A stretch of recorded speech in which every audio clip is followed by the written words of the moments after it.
We all love a great comeback story. A player falls from the top, hitting rock bottom, forgotten and doubted, only to rise from the ashes like a phoenix, stronger than ever.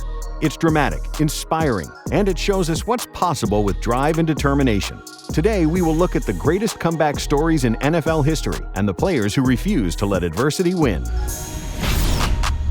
2012, Adrian Peterson returns from an ACL tear. The greatest comeback player in NFL history achieved feats not done by healthy players, let alone someone 9 months after ACL surgery. Adrian Peterson is known as a freak of nature, faster, stronger, and quicker than everyone else, even since his days at Oklahoma.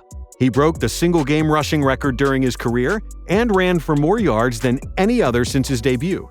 But the biggest claim to Peterson's legacy actually started with a serious ACL tear that ended his 2011 season. Most athletes take nearly a year to get back into competition from an ACL injury, and almost 2 years to be 100%. Knee injuries for running backs are devastating, almost impossible to come back the same. But Adrian Peterson is inhuman. He returned in the season opener just 260 days later. Not only did he return, Peterson looked even stronger and harder to bring down. Peterson's 2012 season was the best of his career. From Week 7 on, Peterson was held under 100 yards 1 time and ran for more than 150 yards 7 times. Peterson ended his superhuman season testing the all-time season rushing record with 2,097 yards, just 7 short of Eric Dickerson's all-time mark. He added 12 touchdowns and averaged 6 yards a run. At the end of the season, Peterson ran away with all the awards. He won the MVP, Offensive Player of the Year, and, obviously, the Comeback Player of the Year. Like just about everything in his career, Adrian Peterson stiff-armed a career-threatening injury into the dirt as he scampered into NFL history. 1972, Earl Morrill leads the Dolphins to an undefeated season. Many people know of the '72 Dolphins, the only team to finish undefeated in NFL history. But not many know just how improbable that perfect season really was. It took the greatest backup quarterback to ever live, Earl Morrill, to make it happen. 5 weeks into a dominant start to the '72 season, Dolphins star QB Bob Griese went down with a season-ending injury. In comes Earl Morrill. Earl was the backup to Johnny Unitas with the Baltimore Colts and came in as a relief for 2 separate Super Bowls. But Earl was now 38 and way past his prime. In an incredible career comeback, Earl quarterbacked Miami to 11 more wins, becoming the first team to finish a season undefeated. While Griese gets all the media recognition, it was Morrill who won 13 straight games to get them to the Super Bowl before Griese returned. When the players voted, they named Earl Morrill the MVP of the '72 perfect Miami Dolphins. It was the perfect closing act for the best backup ever. 2018, Nick Foles leads the Eagles to a Super Bowl win. Speaking of backups, not many people have a comeback story like Nick Foles. Foles' first stint with the Eagles was a roller coaster run, including a 27-touchdown season, followed by career-derailing injuries. After failed runs as a Chief and a Ram, Foles contemplated retirement. Thankfully for Eagles fans, he didn't. He instead returned to Philly, backing up Carson Wentz for the Eagles. In the midst of an MVP season, Wentz went down with a heartbreaking injury. Eagles fans' Super Bowl hopes went up in smoke. Or so they thought. The Eagles became the first #1 seed to be an underdog in a playoff game. They bought into it, and Foles was leading the charge behind it. They beat the Falcons and smoked the Vikings in the NFC Championship. In a true underdog story, Foles and the Eagles faced the New England Patriots in Super Bowl 52. Brady and Foles dueled, and it took a master performance from Nick Foles and a Philly special to upset New England, winning the Eagles their first and only Super Bowl. Foles threw for 371 yards and 3 touchdowns. He came from the depths of retirement to a Philadelphia hero, winning the Super Bowl 52 MVP award. 2015, Eric Berry beats cancer. From day one, Eric Berry was a dynamic safety for the Kansas City Chiefs. After a game, Berry complained of chest pains, and the team's doctors took x-rays. His life would never be the same when they found a tumor in his body.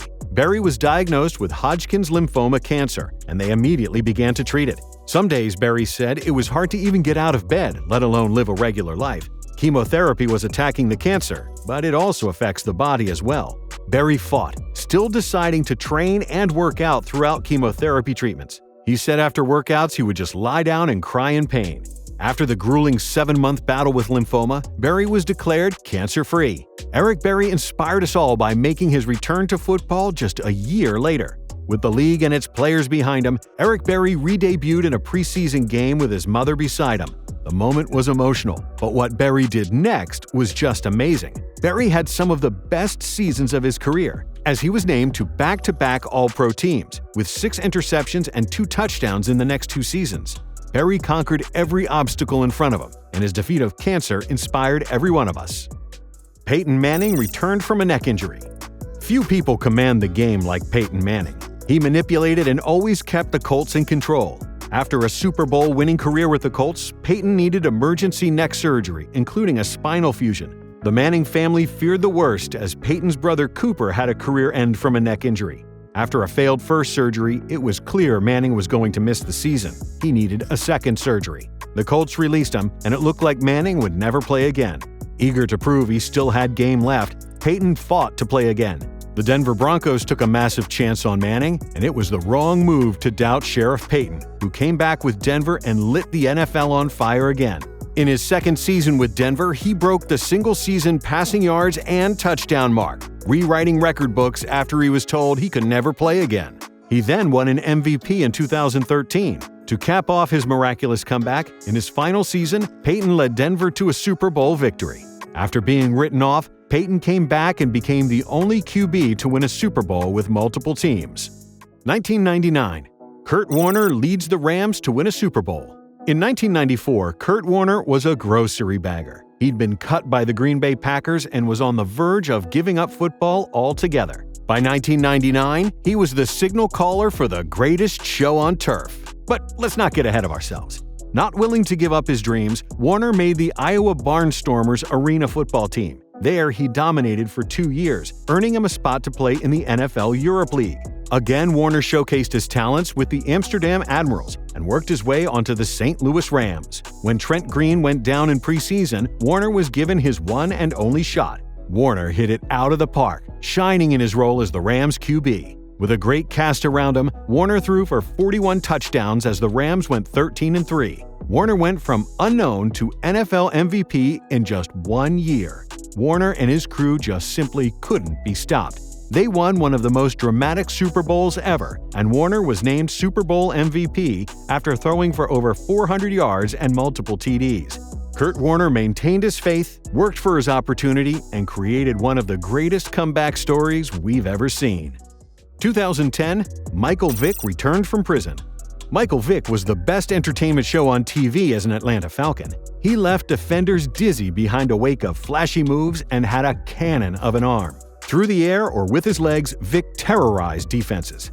3 years into the biggest contract in NFL history, Vick was indicted on federal dogfighting charges. In the blink of an eye, Vick's dark deeds destroyed his life, tearing him from the top and landing him in federal prison. After a 19-month sentence and 2 months on house arrest, Vick paid his debt to society. Once reinstated, Vick removed influences from his life and vowed to never go down that path again, and began to right his wrongs. Vick signed with the Philadelphia Eagles and started as a backup. When he got his second chance, Vick took it and ran with it. He came back a more sophisticated passer while still as dangerous as a runner. His first season back as a starter, Vick threw for 21 touchdowns and added a career-high 9 rushing touchdowns. His unreplicable attack gave the Eagles a playoff berth, rebirthing his own career in the process. America's love for a comeback story gave Vick a second chance, and he took full advantage of that opportunity.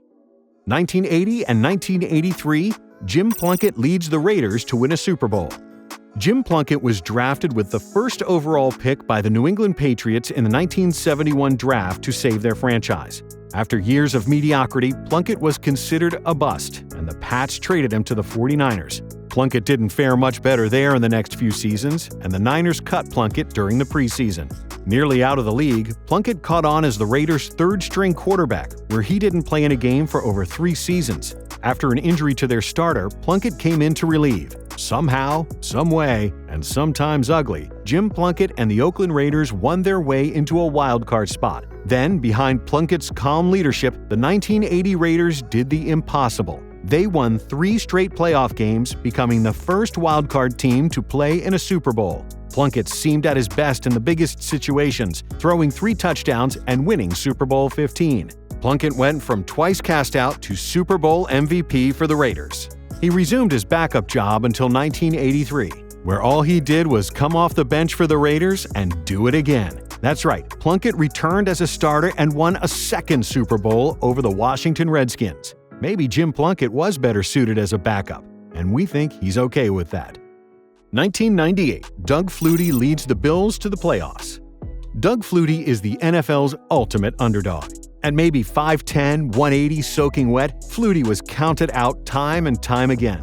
After winning a Heisman and falling to the 11th round, Flutie went to the USFL first and then had a short run as the New England Patriots starter in the late 80s. He was quickly pushed out and moved to the Canadian Football League. There, Flutie became the greatest player in CFL history, winning 3 championships with 2 teams. An afterthought in the NFL, Flutie spent nearly a decade away until the Bills pleaded for him to come be a backup. Flutie was thrusted into the lineup when Rob Johnson was hurt in the second game of that season. That game, Flutie brought the Bills back in a dramatic fashion, quarterbacking a game-winning drive. The following week, he made the start, over 9 years after his last NFL game. That's the 3rd longest gap between starts in history. Flutie led the Bills to a playoff run where they met the Titans. In a controversial decision, the Bills canned Flutie for Johnson. They of course lost, but Flutie's run was the best story of the season. Flutie was nearly 40 years old at the time and hadn't played in the NFL for a decade, just to come back and will the Bills to the playoffs. 2020, Alex Smith returns from a broken leg. It's been so long, we actually forgot Alex Smith as a former number 1 overall pick. Smith's career has taken more turns than a lost tourist. After a decade of up and down stints with the Niners and Chiefs, he became the QB for the Washington football team. In a 2018 game against the Houston Texans, a defender hit him at an awkward angle. In a hit only comparable to Joe Theismann's in the mid-'80s, Smith's tibia and fibula broke, and a compound fracture snapped his right leg basically in half. His playing days were thought to be over, but it got worse. During his first surgery, Smith got an infection that caused a flesh-eating disease. Forget a football, Alex Smith was fighting for his life, for his wife, and his 3 kids. The doctor said that anything past him keeping his leg would be a miracle. It took 16 more emergency procedures to successfully fight the bacteria. He was lucky to be alive. Pins and needles entrapped his leg for the next 9 months. As he recovered, Smith got ideas of making a comeback. The miracle recovery spanned over 693 days from injury to the first time playing on the field again. Not only did Alex Smith walk again, Smith threw again. To the applause of a COVID-restricted crowd, Alex Smith made his return to football. In the 2020 season, he was 4-1 as a starter for Washington, leading them to a division crown and a playoff berth, further proving the human will truly is a superpower.